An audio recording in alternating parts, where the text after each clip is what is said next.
Let's discuss quantum theory of radiation. Quantum theory of radiation was explained by Max Planck. इसको हम Planck's quantum theory of radiation बोल सकते हैं. अब याद रखें, heated जो matter होता है that emits energy. So heated matter यानी गर्म matter जिसको हम बोल सकते हैं, so heated matter emits energy, वो एनर्जी इमिट करता है. अब रेडिएंट एनर्जी जो है that was emitted by tiny oscillating charged particles.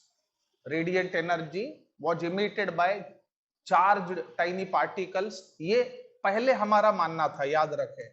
So this is to be noted. What the radiant energy was emitted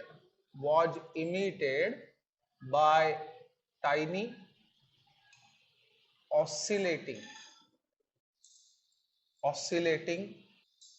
charged particles. अब frequency of oscillation जो है वो टेम्परेचर डिपेंडेंट है, याद रखना. अगर टेम्परेचर वेरी करे तो फ्रीक्वेंसी ऑफ ऑसिलेशन भी वेरी करेगा. So this is to be noted. What the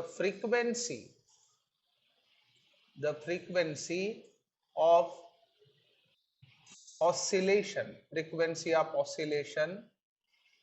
varies with temperature. So according to Max Planck, energy is not emitted or absorbed continuously. वो discontinuous होता है, ये चीज याद रखे. So according to Max Planck, energy is not emitted or absorbed continuously और continually. ये सबसे इंपॉर्टेंट चीज है. Radiant energy is discontinuous and contain small bundles. उनको नाम दिया गया क्वांटा या फोटोन. ये चीज याद रखे. सो दस the radiant energy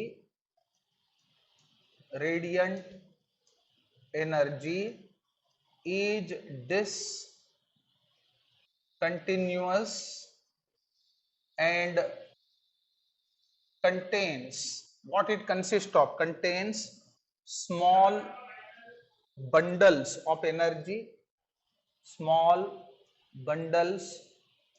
of energy known as quanta और फोटोन.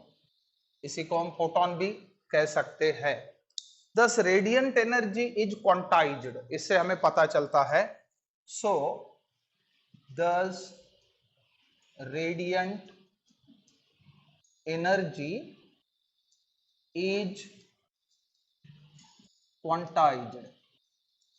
अब according to Max Planck, energy of photon यानी जो क्वांटा है, एक क्वांटा की एनर्जी होती है h न्यू, याद रखे. So according to Max Planck, energy of one photon और क्वांटा is, इसको हम ऐसे लिख सकते हैं. So E is equal to h nu. अब ये डेफिनेटली फ्रीक्वेंसी पे डिपेंड करेगी. यहां पे h बोले तो प्लैंक्स कांस्टेंट, याद रखे. वेयर न्यू इज फ्रीक्वेंसी, ये फ्रीक्वेंसी है, and h is equal to Planck's constant. इसको हम बोलेंगे प्लैंक्स कांस्टेंट, और इसकी वैल्यू होती है 6.6256 into 10 to the power minus 34 joule second. So in this manner Planck's quantum theory of radiation जो है बताया जा सकता है. Now let's deal with atomic spectra. अब बात करेंगे एटॉमिक स्पेक्ट्रा की. Let's have atomic spectra. अब देखिए, जब beam of radiation is dispersed into component wavelength, a spectrum is produced. याद रखे, so beam of light, white beam जिसको हम बोल सकते हैं, बीम ऑफ व्हाइट लाइट, याद रखे, so when beam of radiation, beam of radiation is dispersed into its component,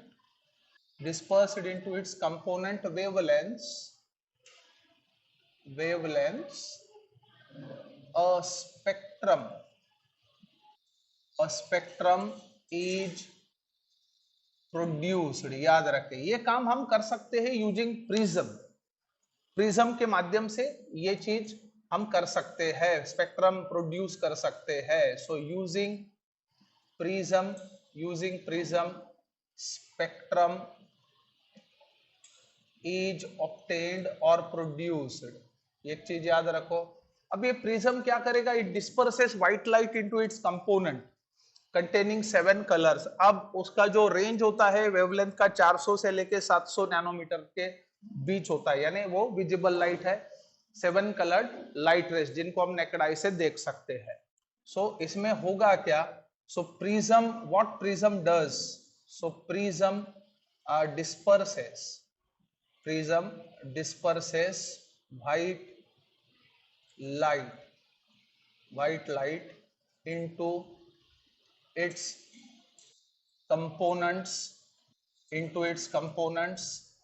containing 7 colors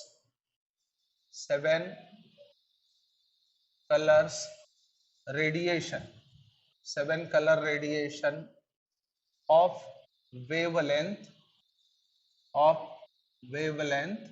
ranging from 400 to 700 nanometre. ये चीज याद रखे। So similar spectra can be obtained by using grating.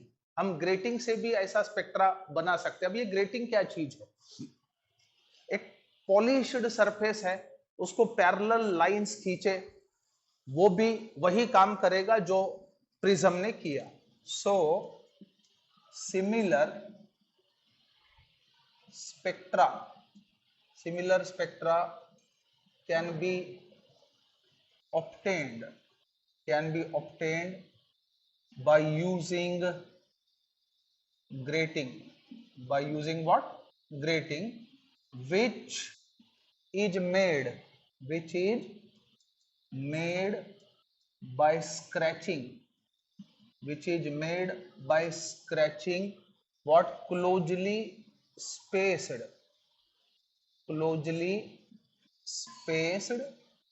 parallel lines on a polished surface, यानी जो polished चमकदार surface होता है उसके ऊपर स्क्रैच करके हम ये सब चीज कर सकते हैं। सो सब्सटेंस जब एक्सपोज करेंगे हम रेडिएशन को, तो वो क्या करेगा, कुछ एब्सॉर्ब करेगा, part of the radiation is absorbed. याद रखे, so which result into atomic spectrum. याद रखे, जिसको एटॉमिक एब्सॉर्प्शन स्पेक्ट्रम हम बोल सकते हैं। सो substance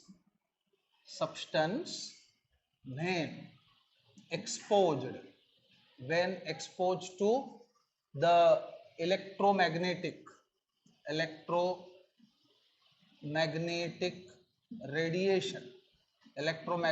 radiation, then it absorbs, वो क्या करेगा, एब्सॉर्ब करेगा उस रेडिएशन को। It absorbs the part of radiation, और इस वजह से क्या होगा, विच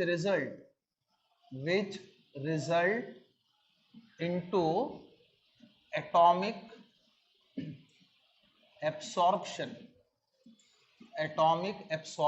स्पेक्ट्रम। एटॉमिक एब्सॉर्प्शन स्पेक्ट्रम, याद रखें. And it is discontinuous line spectrum, ये चीज याद रखें. So it is not continuous, so it is discontinuous line spectrum, याद रखें. ऐसी बात है. अब एक्साइटेड स्पेसिस क्या करेगा? Emits the energy absorbed into the form of atomic emission.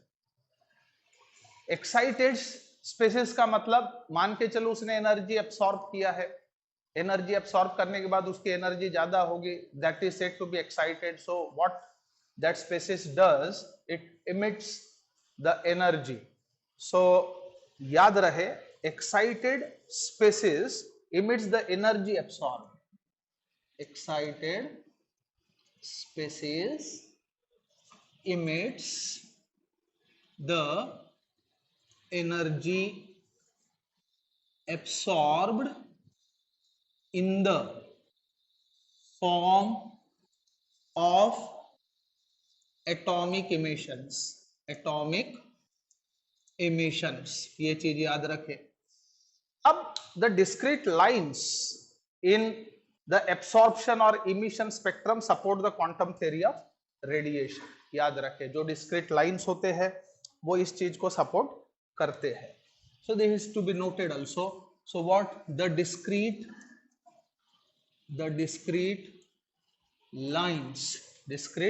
lines in absorption or emission spectrum support quantum theory of radiation. So it was all about quantum theory of radiation and atomic spectra.